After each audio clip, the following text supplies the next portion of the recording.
दोस्तों, नसों की ब्लॉकेज, हृदय से संबंधित बीमारी, डायबिटीज, ब्लड शुगर जैसी असाध्य रोगों को आप यौगिक विज्ञान के द्वारा बिना दवा के अस्थायी रूप से ठीक कर सकते हैं।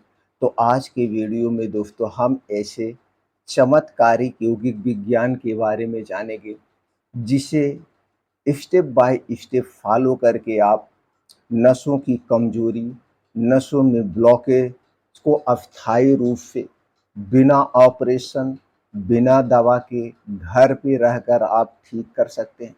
तो दोस्तों, अगर आप ये जानकारी लेना चाहते हैं तो वीडियो को ध्यान से अंत तक सुनिएगा। स्टेप बाय स्टेप सुनने के बाद आपके मन में कुछ और प्रश्न है या जानने की इच्छा है तो कमेंट सेक्शन के माध्यम से पूछ सकते हैं। जानकारी अगर आपको हेल्पफुल लगे, इस जानकारी को हर घर तक पहुंचाने में हमारी सहायता करिए।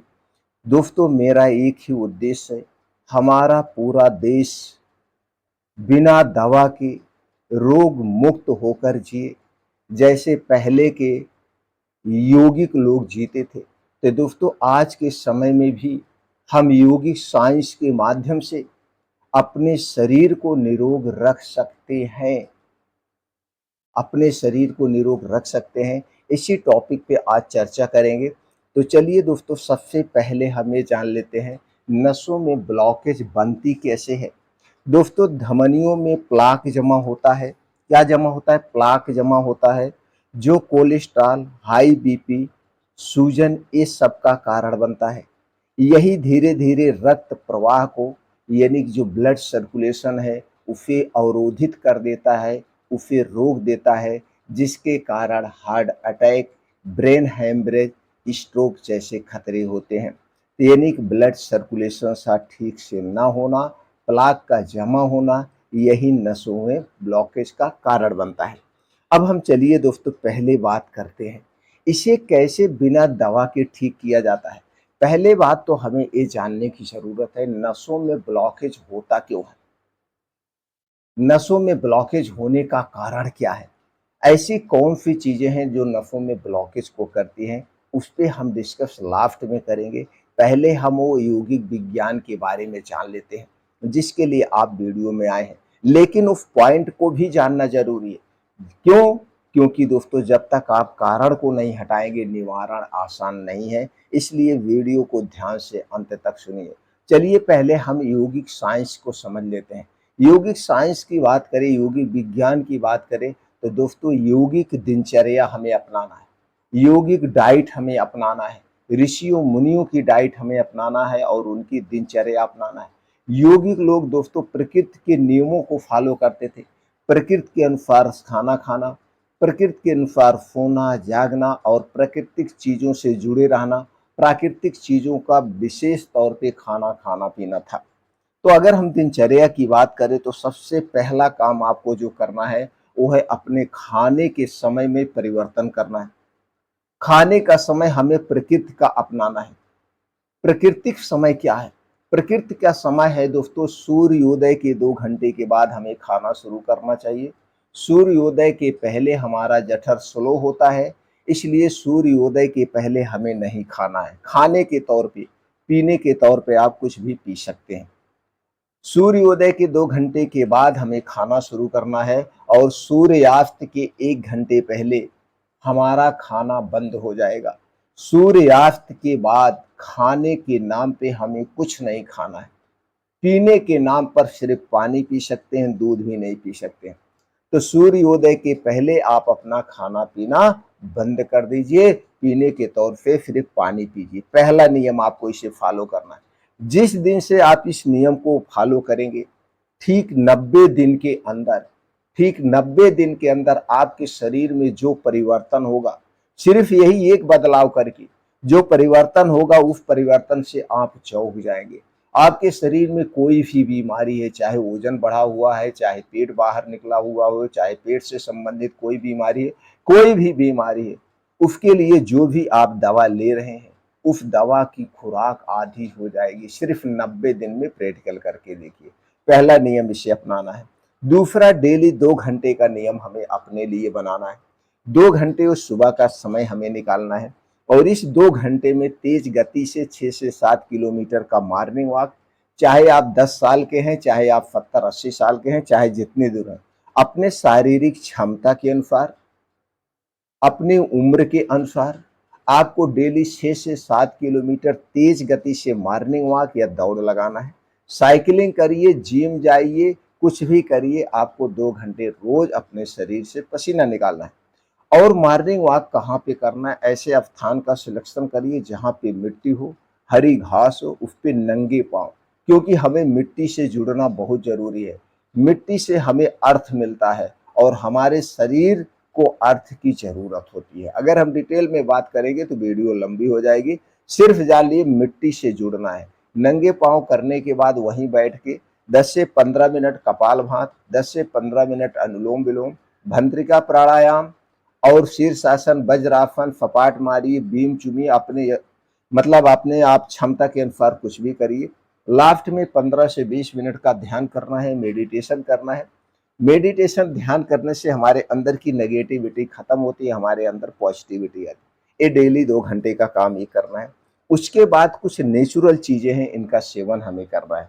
नेचुरल चीजों में सबसे बढ़िया जो माना जाता है दोस्तों, लहसुन को माना जाता है। लहसुन रक्त वाहिकाओं की जो दीवारों पर प्लाक जमा होते हैं उन्हें धीरे धीरे खत्म करता है और प्लाक जमने से रोकता है। प्लाक जमने से रोकता है, ब्लॉकेज होने से रोकता है। लहसुन बहुत ही फायदेमंद है। लहसुन का प्रयोग कैसे करेंगे? 2 से 3 कली लहसुन हमें डेली खाना चाहिए। कैसे खाना है? आप इसे खाली पेट भी खा सकते हैं या दिन में कभी भी 2 से 3 लहसुन ऐसे चबा चबा के खा जाइए। लहसुन खाने के बाद आप 1 घंटा, आधा घंटा तक कुछ मत खाइए पीजिए। तो पहले चीज हो गया लहसुन। दूसरी प्रकृति की चीज है जो ब्लॉकेज को दूर करने में सब चीज के लिए बड़ी फायदेमंद मानी जाती है और इसका कोई साइड इफेक्ट नहीं है, वो है अर्जुन की छाल। अर्जुन की छाल बहुत ही फायदेमंद है। अर्जुन की छाल का प्रयोग कैसे करेंगे? अगर अर्जुन का पेड़ से आप डायरेक्ट छाल ला रहे हैं तो दोस्तों आप थोड़ा सा छाल 2 कप पानी में डाल दीजिए, उबल जाए। जब 2 कप पानी जलते जलते 1 कप पानी बचे तो इसी 1 कप पानी को रोज सुबह खाली पेट आप लेंगे तो नसों की ब्लॉकेज, हृदय रोग से बचाएगा। कितने दिन तक लेना है? अगर आप सर्दी के दिन में ले रहे हैं तो लगातार आप 3 महीने ले सकते हैं। गर्मी के दिन में ले रहे हैं तो भी दोस्तों आप 2 से ढाई महीने ले सकते हैं, लेकिन तब आपको डॉक्टर की निगरानी में लेना पड़ेगा अगर आपको इससे दिक्कत है तो। तीसरी चीज है दोस्तों, वो है हल्दी। हल्दी में केरकुमिन टाइप का एक ऐसा तत्व पाया जाता है जो ब्लड वेसल्स को सुरक्षित रखता है। करकुमिन एक ऐसा तत्व है जो किसी धरती के किसी और चीज में नहीं पाया जाता, सिर्फ और सिर्फ हल्दी में पाया जाता है। एक कैंसर जैसी बीमारी को ठीक करने में भी सहायक है और कैंसर जैसी बीमारी से शरीर की सुरक्षा भी करता है। इसके अलावा हल्दी में एंटी इंफ्लेमेटरी गुण पाया जाता है जो शरीर में कहीं पे भी सूजन है उस सूजन को कम करने में मदद करता है। तो हल्दी का सेवन हमें जरूर करना चाहिए। हल्दी वाला पानी पी सकते हैं आप, और जो है हल्दी वाला आप दूध भी ले सकते हैं, लेकिन दूध आपके घर का होना चाहिए, पैकेट का दूध बिल्कुल नहीं चाहिए। कितनी हल्दी लेना है? आधी चम्मच। आधी चम्मच की बात करें तो दोस्तों आधी चम्मच, जैसे एक चम्मच जो छोटी चम्मच होती है जिसमें 5 से 6 ग्राम आता है, उसकी आधी चम्मच यानी 2 से 3 ग्राम आप डेली हल्दी का सेवन कर सकते हैं। अगली चीज़ है दोस्तों, आपको जो सबसे ज़्यादा खाना चाहिए वो फाइबर वाली चीज़ें, जिनमें फाइबर खूब अधिक मात्रा में पाया जाता है। फाइबर का काम क्या है? दोस्तों अमेरिका की एक एजेंसी है, American journal of clinical nutrients, उन्होंने कहा कि हमें घुलनशील फाइबर कोलेस्ट्रॉल को कम करने में और ब्लॉकेज से बचाने में काफ़ी हद तक मदद करता है। तो फाइबर वाली चीज़ों का हमें अधिक मात्रा में सेवन करना चाहिए। फाइबर वाली चीज़ों की बात करें तो दोस्तों जो बीन्स होते हैं, मोटे अनाज होते हैं, सब्जियां होती हैं, फल होती है, इनमें सबसे ज़्यादा फाइबर पाया जाता है, वो भी घुलनशील फाइबर। तो इन चीज़ों का सेवन हमें ज़्यादा से ज़्यादा करना चाहिए। उसके अलावा omega 3 fatty acid, omega 3 fatty acid दोस्तों हमारे हृदय की जो धमनियां हैं उन्हें दोस्तों जो सूजन आ जाती है उस सूजन को कम करता है और दोस्तों हमारे फ्री रेडिकल से शरीर की सुरक्षा करता है। ओमेगा 3 फैटी एसिड का सबसे अच्छा जो स्रोत है वो है अलसी का बीज, अखरोट और सफ़ेद तिल। इनका सेवन आप कर सकते हैं। इसके बाद जो अगली चीज़ आती है वो है त्रिफला। त्रिफला बड़ा ही गुणकारी है।